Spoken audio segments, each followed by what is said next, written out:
우리 민족이 어떤 민족이냐, 우리 어려서부터 많이 들었던 표현이 있습니다. 평화를 사랑하는 백이민족이다, 이런 얘기 아마 자라면서 많이들 들으셨을 겁니다.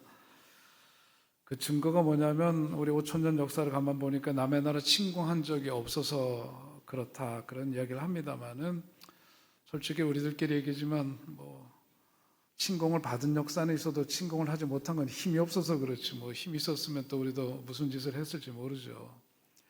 이번 파리 올림픽에서 금메달 기대 이상으로 많이들 따서 모두들 기뻐하는데, 누가 그러더라고요. 우리 민족이 지금 딴 금메달을 보니까 다 총, 칼, 활 이런 거더라고. 그래서 우리 민족이 대단히 호전적인 민족인데 말로는 이제 평화를 사랑한다, 그렇게 얘기를 한다고 얘기를 합니다.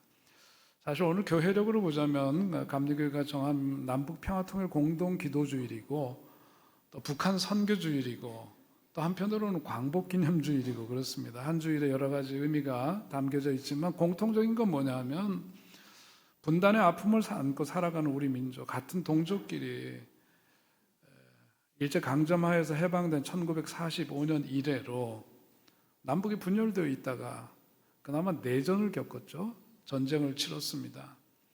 휴전이 되었지만 70년이 넘도록 여전히 분단 국가로 살아갑니다.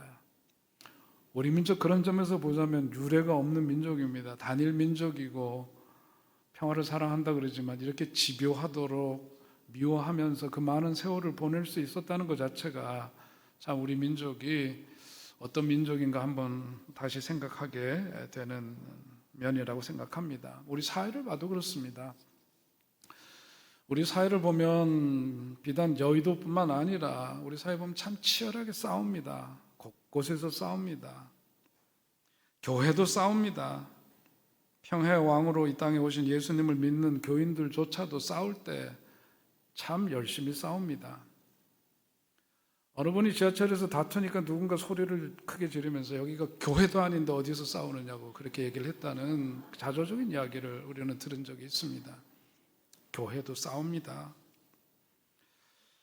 저는 바라기는 우리 교회가 어떤 상황에서도 하나님의 뜻을 이 땅에 이루는 교회가 되기 위해서는 무엇보다도 그게 평화를 공부해야 하고, 평화를 훈련해야 하고, 평화를 위해서 기도해야 하고, 또한 평화를 사랑하고, 더 나아가서 평화에 대해서 능력이 있는 그런 성도들, 그런 교회가 되어야 할 줄로 믿습니다.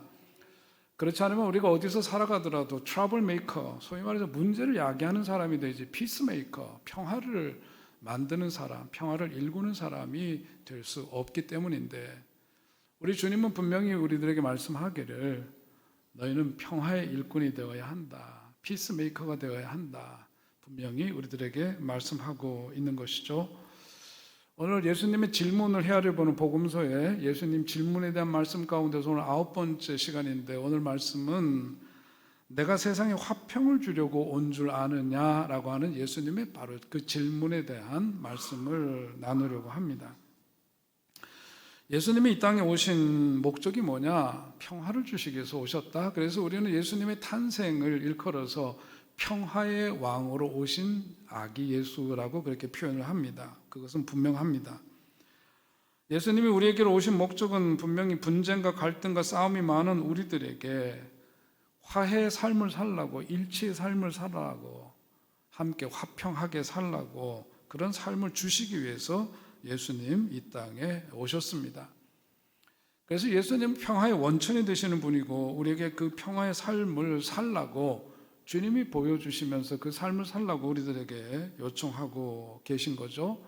그래서 성경 말씀에 보면은 종교적인 어떤 제의를 행하기에 앞서서 먼저 화해와 평화를 앞세워야 한다. 그래서 주신 말씀이 뭐냐면, 제사를 드리기 전에 형제와 싸운 일이 있으면 그와 화해하고 평화를 이룬 후에 올바른 제사를 드릴 수가 있단다 하는 말씀을 우리에게 주시는 거죠.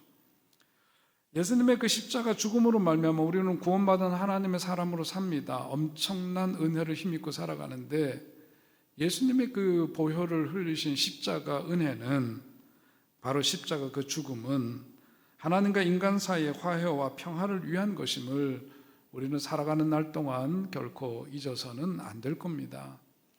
여러분, 그게 우리 신앙의 원천이에요. 우리 신앙의 가장 밑바닥에 있는 우리들의 그 삶의 근간이 되어야 하고, 신앙의 근간은 거기에 있는 겁니다. 예수 그리스도로 말미암은 그 보혈의 은혜, 값없이 주신 그 은혜, 그것을 우리가 잊고 산다면 어떤 경우에서도 우리는 절대로 신앙인이라고 말하기 어려울 겁니다. 그런데 오늘 성경 말씀을 보면 저는 우리가 알고 있는 예수님, 그런데 예수님은 오늘 전혀 그것과는 좀 다른 듯한 얘기를 하고 계시죠. 그 말씀이 뭡니까? 오늘 우리가 읽은 대로 나는 세상에다가 본문 49절에 보면 뭐라 그러냐, 불을 지르러 왔다 그렇게 말씀하셨어요. 평화의 왕으로 오신 예수님인데 오늘 보니까 너 세상에 불 지르러 왔다 그렇게 말씀하시죠. 51절에 있는 말씀을 보면 도리어 분열을 일으키러 왔다 그랬어요. 너희들 가족 간에서도 불화가 생길 거다, 불화가 빚어질 거다고 하는 그런 말씀을 합니다. 오늘 이 말씀을 근간으로 해서 기독교의 적대적인 사람들은 기독교를 비난하고 박해하는 빌미로 이 말씀을 사용하기도 했고, 특별히 우리 민족은 또 유교 영향을 많이 받아왔는데 가족적인 가치를 중시하는 또 우리 사회에서도 이런 말씀은 굉장히 부담이 되는 그런 말씀이 아닐 수가 없습니다. 예수 믿어서 평화롭게 서로 I love you, you love me 뭐 이러면서 살아야 되는데, 아들이 아버지와 아들이 어머니와 딸이 어머니와 시어머니와 며느리가 시어머니가 함께 간등하고 분열하고 이렇게 된다. 도대체 예수님이 왜 이런 말씀을 하셨을까? 그러니까 우리의 어떤 그 온온한 일상에 일종의 던져진 폭탄과 같은 말씀인 거죠. 예수님 오늘의 그 질문과 답변의 진정한 의미가 무엇인지 오늘 말씀을 통해서 헤아려 보아야 합니다. 평화란 게 뭡니까? 평화라고 하는 것은 아주 쉽게 말하면 사람과 사람 사이에 다툼이 없는 상태를 말하는 거죠. 그걸 평화라고 얘기를 합니다. 그 반대를 일컬어서 우리는 불화라고 얘기를 합니다. 그러니까 서로 평화롭게 지내려면 어떻게 되느냐, 무엇보다 다른 사람들과 좋은 관계와 좋은 사이를 유지하는 것을 우리가 배워야 해요. 내 식대로만 사는 게 아닙니다. 서로 배워야 해요. 그래야 함께 더불어 화평을 이루며 살아갈 수가 있습니다.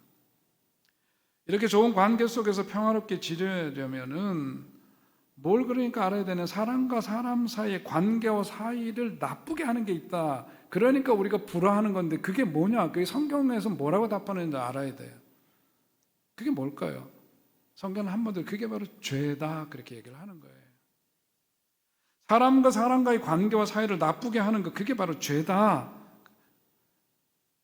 우리 창세기 얘기로 돌아가서 처음에 하나님께서 당신을 닮은 형상대로 우리 인간을 지으셨습니다. 아담과 하와가 그야말로 에덴 동산에서 평화롭게 사는 그런 환경을 주셨습니다. 다만 선악과를 따먹고 범죄하기 전에는, 다시 말해서 이 땅에 죄가 들어오기 전에는 아담과 하와가 어떻게 되냐, 사이좋게 살았어요. 평화롭게 살았습니다. 아담이 근데 하와를 보고 그때 한마디가 뭐냐면은, 하나님이 함께 더불어 살 존재로서 하와를 지어서 그 모습을 본 아담이 이는 내 뼈 중에 뼈요 살 중에 살이다 그랬습니다. 그 말이 의미하는 것은 뭐냐면 아담에게 있어서 하와는 뭐냐면 남이 아니라는 거예요. 세상에서 가장 소중한 존재이고 나와 다름없는 자기다, 그런 얘기죠. 그게 하나님께서 처음에 죄가 들어오기 전에 우리 인간을 지으시고 화평케 하게 사는 삶의 모습이에요.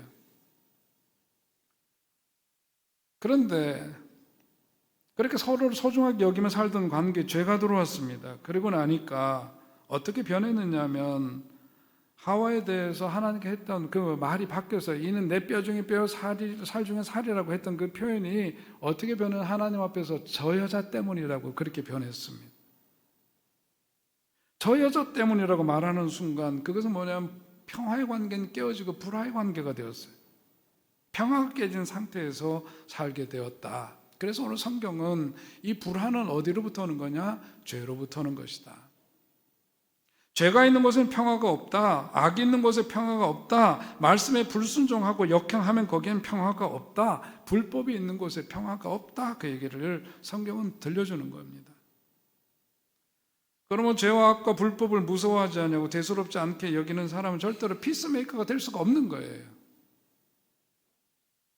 그러면 예수님께서 오늘 말씀으로 돌아와서 보면 예수님께서 깨트리시고자 하는 평화는 도대체 뭐냐? 어떤 평화냐? 그리고 어떤 우리 가운데에서 일으키시는 분쟁과 분열이라고 하는 게 도대체 뭐냐? 오늘 성경 말씀에서 예수님이 하신 말씀의 의미를 우리가 찾아봐야 되겠죠. 오늘 예수님이 깨트리시고자 하시는 평화는 뭐냐 하면은 거짓 평화를 말하는 거예요. 거짓 평화입니다. 예수님 평화를 위해서 오셨고 평화의 왕으로 오셨는데 그 평화를 거부하고 거절하고 불화를 조장하시기 위해서 하셨나요? 그게 아니죠. 오늘 말씀이 갖고 있는 의미를 잘 알아야 해요. 예수님 말씀하시는 평화, 깨뜨려지지 않으면 안 되는 평화, 그건 뭐예요? 거짓 평화다. 우리들이 말로 평화라고 부르지만 거기에는 진정한 참된 평화가 있고 거짓된 평화가 있어요. 우리 지난주 성경 통독 새벽 기도에 쭉 말씀 따라가면서 예레미야 성경 말씀 보셨죠? 예레미야 성경 말씀 뭐 다른 얘기 수도 없이 예를 들 수 있지만은 우리가 지난주 읽었던 성경 통독 예레미야서를 보면은 그랬습니다. 죄로 심각한 상황이었어요. 하나님께서 더 이상 두고 볼 수가 없었어요. 이 나라를 징계하지 않으면 안 됐습니다. 바벨론이라는 나라를 통해서 그 나라를 치리하시기를 작정을 하셨어요. 예레미야 선지자가 그 말씀을 선포합니다. 이제 망한다. 죄 가운데 있는 여기서 돌이키지 않으면 망한다를 선포합니다. 그런데 왕을 비롯해서 고위 관리와 왕궁 예언자들은 뭐라 그러냐면 아니다, 괜찮다, 안전하다, 망할 일 없다 그렇게 얘기를 했다는 거예요. 그러면서 어떻게 취급했느냐? 우리끼리 지금 너무 평화롭고 그런데 예레미야라는 선지자가 지금 망한다고 자꾸 해서 우리 사회를 분열시키고 마음을 불안하게 만드는 게 저건 불순분자다 그렇게 이야기를 하는 거죠. 그러면서 심지어 예레미야 선지자를 죽이려고 했던 이야기를 우리는 성경을 통해서 이미 보았습니다. 오늘 말하는 예수님 말씀하시는 건 바로 그겁니다. 거짓 평화예요. 우리가 평화라고 해서 다 같은 평화가 아닙니다. 위장된 평화입니다. 예수님 시대에서도 평화라고 하는 건 팍스 로마나 로마에 의해서 힘에 의해서 강제화되고 억제화된 그런 평화를 일컫는 것이었어요. 그럼 진정한 평화가 아니라는 얘기입니다. 어디서든지 봉기가 일어나면 가차없이 로마의 그 강력한 군사력으로 그것을 제압을 해버리고 뭉개버렸어요. 어디서든지 찍소리가 날 수 없는 상황인데 그러다 보니까 평안해 보입니다. 겉은 평안하지만 그것은 강자화된 평화, 거짓 평화였던 겁니다. 예수님 말씀하시는 건 뭐냐면 예수님은 하나님의 정의, 하나님의 그 사랑이 무시된 채 인간들끼리 이룩하고 있는 거짓 평화, 그것을 무너뜨리려고 왔다. 예수님의 말씀의 의미는 바로 그런 겁니다. 예수님이 오시니까 당시 거짓 평화를 누리고 또 그러한 거짓 평화를 선포하면서 살아갔던 많은 유대 종교 지도자들이 어쩔 줄을 몰라 했던 거죠. 정치 지도자들도 마찬가지입니다. 왜냐하면 그들이 누리고 있었던 평화가 거짓이라는 것이 예수님에 의해서 드러나고 말았기 때문인 거죠. 그래서 주님은 오늘도 우리가 누리고 있는 거짓 평화를 깨뜨리기 위해서 이 땅에 오셨다. 오늘 예수님은 그 말씀을 우리에게 주고 계십니다. 우리가 소위 우리끼리 그냥 평화롭다 하더라도 그 속에서 하나님을 떠나서 누리는 평화는 그것은 우리끼리 눈에는 아무리 보기 좋아도 그것은 거짓 평화다 그거예요. 그건 주님이 원하는 평화가 아니에요. 주님이 말씀하시는 평화가 아니에요. 주님은 그것으로 인해서 그것을 드러나게 해야 된다. 깨뜨려야 된다. 그 말씀을 하시는 거죠. 옳음을 기준으로 삼고 사는 사람들이 가장 듣기 싫어하는 게 뭐냐면 끼리끼리입니다. 우리가 남이가 그러면서 자기네들끼리 서로 옳음과는 다름없이 뭉치는 것을 일컫는 거예요. 인지상정이라고 합니다만은 그것이 불의를 방조하거나 조장하는 일이 되어서는 안 되는 거죠. 그것이 사람의 기준에 의한 것이 아닙니다. 하나님이 기준에 두고 하나님 나라 그것이 기준이어야 되는 거예요. 거짓 평화를 깨뜨리는 그 예수님께서는 우리 가운데 새롭고 진정한 평화를 주시기 위해서 일을 시작하시면서 나타난 게 뭐냐? 그게 바로 분열이고 갈등이라는 거예요. 오늘 예수님이 왜 평화롭게 사는 한 가정을 무너뜨리기 위해서 이 땅에 오셨습니까? 말도 안 되는 소리죠. 그런데 오늘 본문 52절, 53절에서 얘기하는 것은 바로 그런 거예요. 진정한 평화다운 평화가 세워지기 위해서는 서로가 갈등하고 분열이 있을 수 있다는 겁니다. 그런데 이것을 잘못 해석해가지고 예수 믿다 보면 가족과 싸우게 되는 것이 성경적이라고 생각하는 사람이 있다면 바보죠. 심지어 어떤 분은 이혼하면서까지 시어머니랑 다투고 싸우고 맞서고 막 이래 하면서도 예수 믿어야 된다. 이렇게 하면서 완전히 집안을 풍지박산 된다. 이거 아닌 거예요. 그런 말이 아닙니다. 그건 문자적으로 성경 잘못 봐서 그런 거예요. 오늘 예수님께서 말씀하시는 것은 그런 싸움이 아니라, 그런 분열이 아니라, 하나님의 나라가 우리 가운데 임하게 될 때에는 거기에는 뭐냐면 하나님이 원하시는 그런 평화가 이루어지기 위해서는 거기는 갈등이 필연적이다. 여러분, 신앙은 갈등으로 성장합니다. 갈등 없는 신앙은 우리를 편하게 해줄지는 모르지만 우리를 변화시킬 수는 없어요. 개인의 신앙도 한번 생각해 볼까요, 여러분? 여러분, 이제까지 신앙생활 하면서 하나님에 대해서 의심해 본 적이 한 번도 없는 분 계신가요? 하나님이 하시는 일에 대해서 이의를 제기하고 때로는 속상하고 하나님에 대해서 정말 때로는 화가 나고 그래서 회의적이고 속상해서 그만둘까도 생각해보고 이런 갈등과 내면의 싸움이 한 번에도 없었던 분 계신가요? 여러분, 우리 신앙생활 하면서 진정으로 예수님을 만나게 되면서부터 갖는 어떤 갈등이 있어요. 내면에 고민이 있고 다툼이 있고 우리들 내면 속에 그런 게 있습니다. 그런데 돌이켜보면은 그런 과정들이 뭐냐면 나의 신앙의 폭을 넓혀요. 신앙의 깊이를 더해가게 합니다. 그런 씨름을 한바탕 찐하게 하고 나서 새로워진 우리의 모습을 볼 수가 있죠. 너나 할 것 없이 부족한 우리 인간과의 관계도 마찬가지입니다. 여러분, 갈등에 대해서 너무 두려워하거나 너무 걱정하지 않으셔야 해요. 왜냐하면 우리는 우리 한 사람 한 사람이 예수가 그리스도이심을 믿는 진정 그리스도인 아닙니까? 믿습니까, 여러분? 여러분, 이거 확실히 하시자고요. 나도 믿는 예수님, 당신도 믿고, 그래서 우리가 믿는 예수님은 같은 분이세요.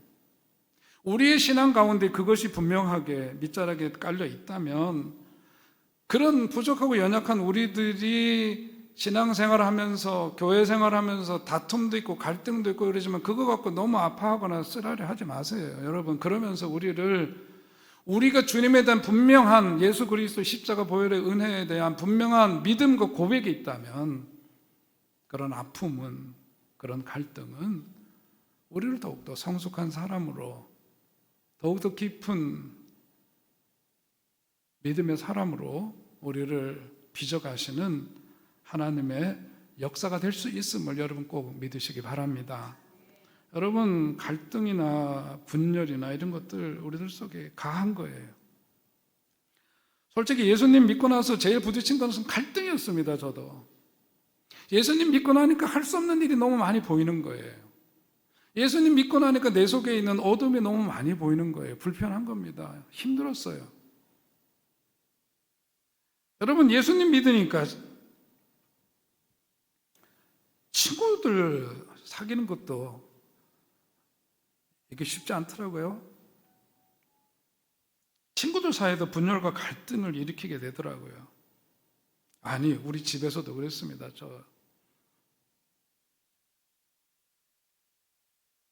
저도 예수 믿으면서 우리 집안에서 많은 갈등이 있었어요. 여기까지인가 하는 생각도 참 많이 했던 옛날에 있었습니다만은, 여러분, 그런데 그런 갈등을 통해서 집사 한 분 없던 가정에서 저도 목사 됐습니다. 예수님은 우리들에게 갈등을 주세요.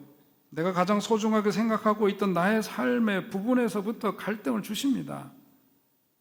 이 갈등은 세상을 향한 갈등이 아니에요. 좀 더 돈 잘 벌어서 혹은 좀 더 건강해지기 위해서 갖는 그런 갈등 아니에요. 하나님 나라를 향한 갈등이어야 하고, 그것이 예수님이 우리 가운데 가져오고자 하시는 분열과 갈등인 겁니다. 내 의로 하면 안 돼요. 주님의 마음과 주님의 뜻이 우선되어야 합니다. 그래야 하는 거예요. 여러분, 우리 자신의 삶의 우선권에 있어서도 예수님 믿고 나니까 그 우선권 달라집니다. 그냥 자동으로 되는 게 아니에요. 내 속에서 부딪힘이 있고 갈등이 있고 그런 과정을 통해서 비로소 그런 삶으로의 어떤 변화가 초래가 되는 거죠.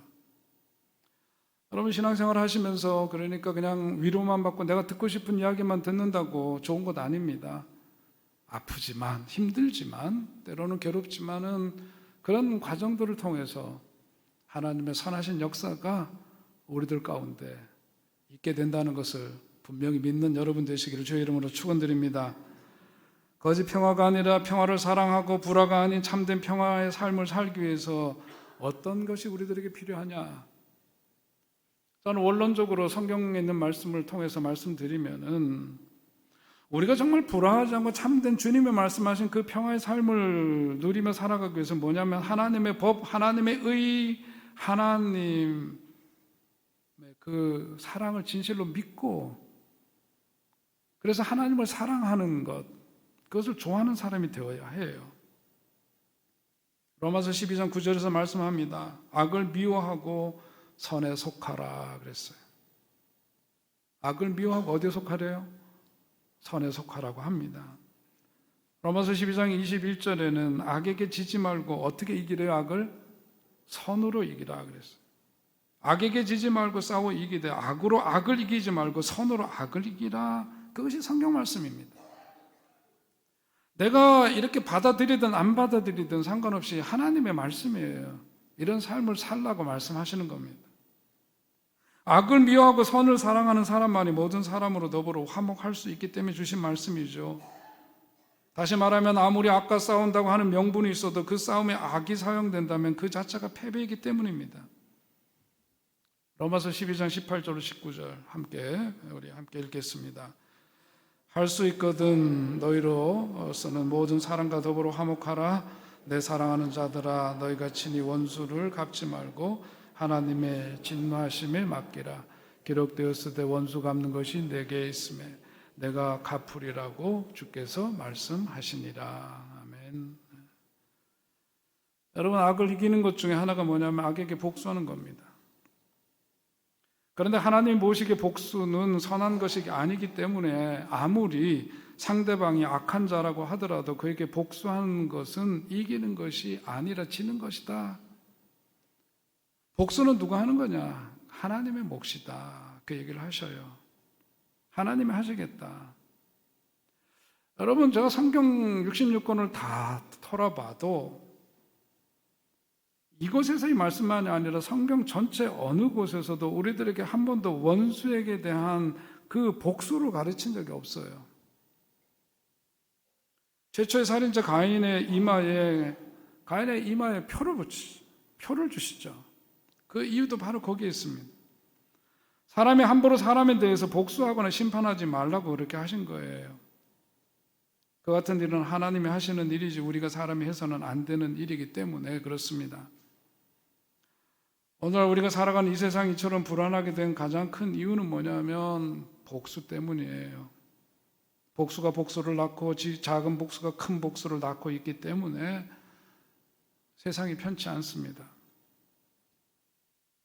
억울한 일을 당하고 복수를 하지 않는다는 것이 말처럼 쉬운 일은 아니지만 그러나 아무리 악과 싸워 이겨야 한다는 명분이 있다고 해도 악한 방법으로 싸움을 하면 그것은 이미 진 싸움이다. 그래서 오직 우리 믿음의 사람들은 어떻게 되느냐? 선으로만 하라 그러는 거예요. 선으로만 하라. 여러분, 이것이 무슨 교과서적인 얘기로만 들릴 것 같지만 그게 우리들의 삶의 표준 아니겠어요? 성경이 우리 삶의 표준입니다. 성경에서 그렇게 말씀하고 있는 거예요. 그러니까 우리가 그런 삶을 택해야 되는 거예요. 더 나아가서 데살로니가전서 5장 22절에서 말하기를 악은 어떤 모양이라도 버리라 그렇게까지 말씀합니다. 악이라고 하는 것은 흉내라도 내면 안 되는 거란다. 그렇게 되면 트러블 메이커가 되지 피스메이커 절대로 못 된다. 그 얘기 하시는 거죠.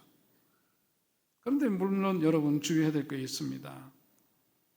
평화롭게 화평하게 산다는 것이 단지 싸우지 않는 것을 의미하는 것은 아니에요. 좀 역설적인 얘기를 해볼까요?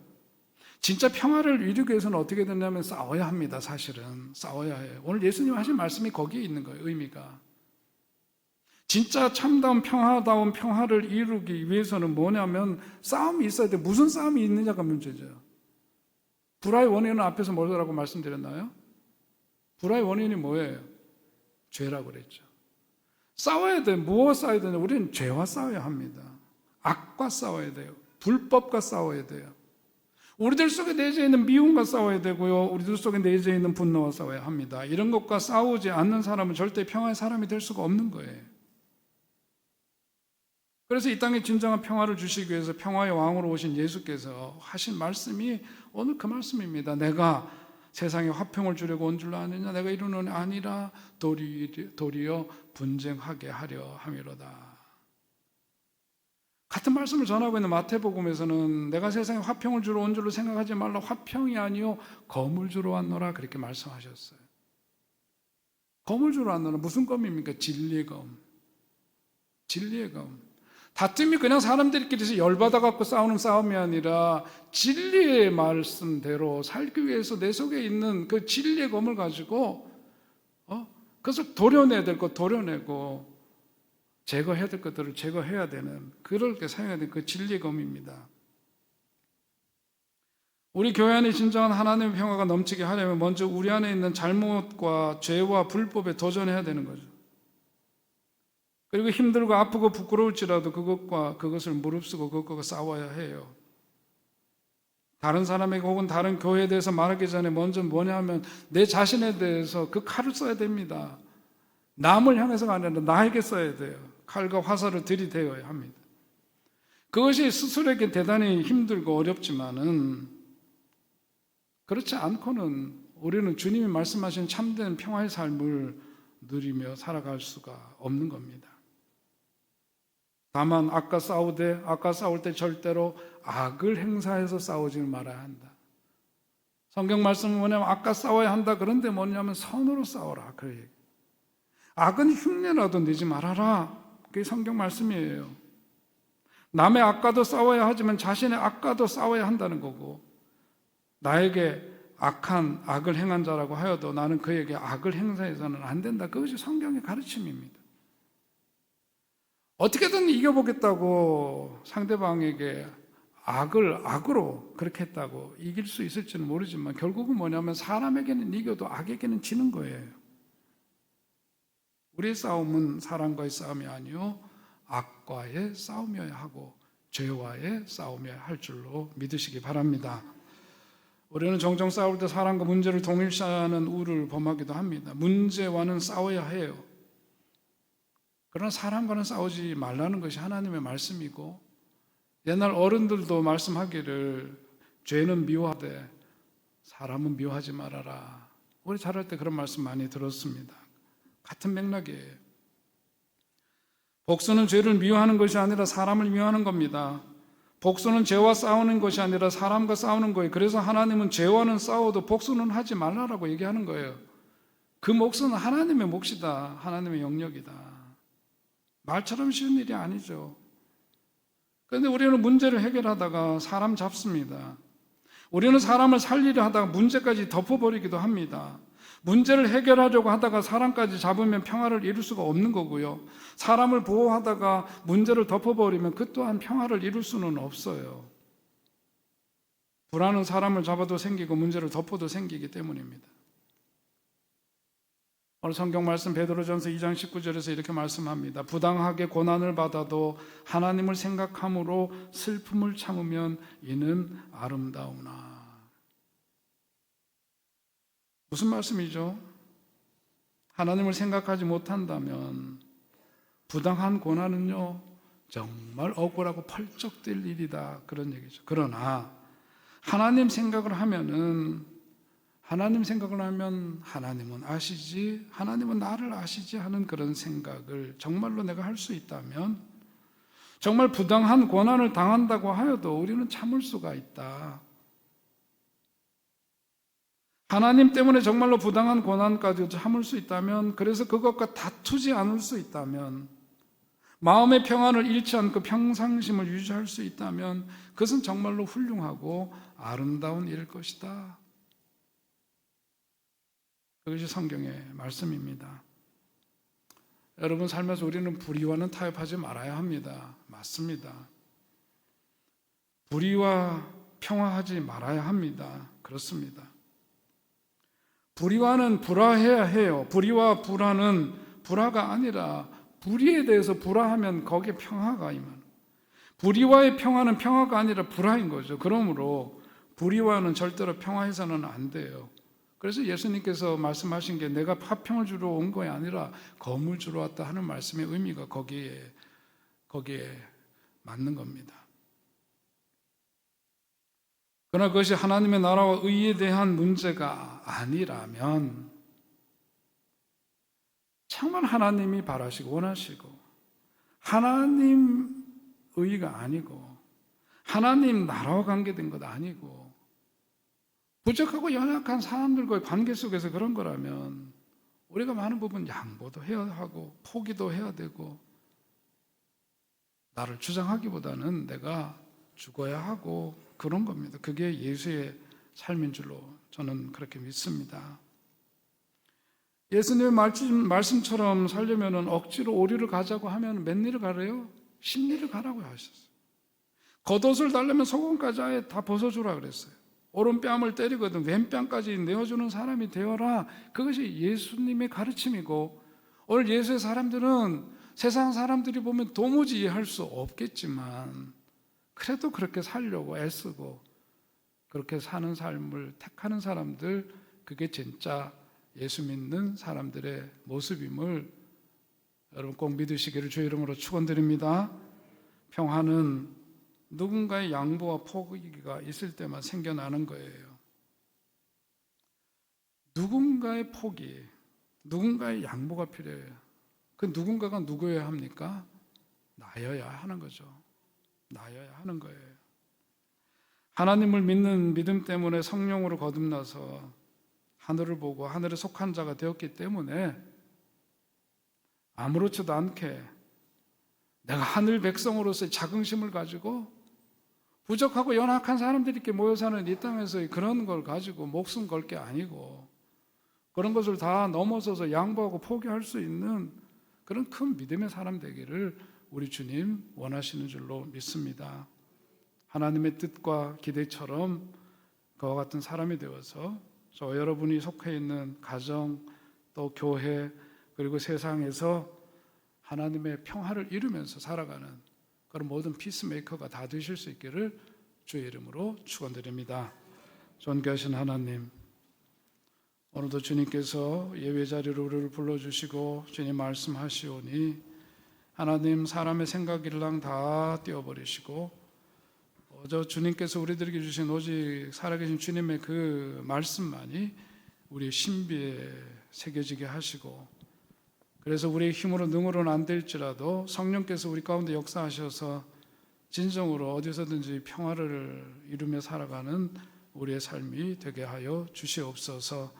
하나님의 걸어가신 뜻이 하늘에서 이루어진 것처럼 오늘 내가 살아가는 삶의 터전 속에서 주의 뜻 이루어가는 우리들 되게 하시되 악으로 악을 이기는 것이 아니라 악을 선으로 이기며 하나님께 영광을 드리는 그런 신실한 주의 종들로 살아가는 우리들 모두 되게 하여 주시기를 간절히 비옵고 우리 구주 예수 그리스도 이름으로 기도하옵나이다.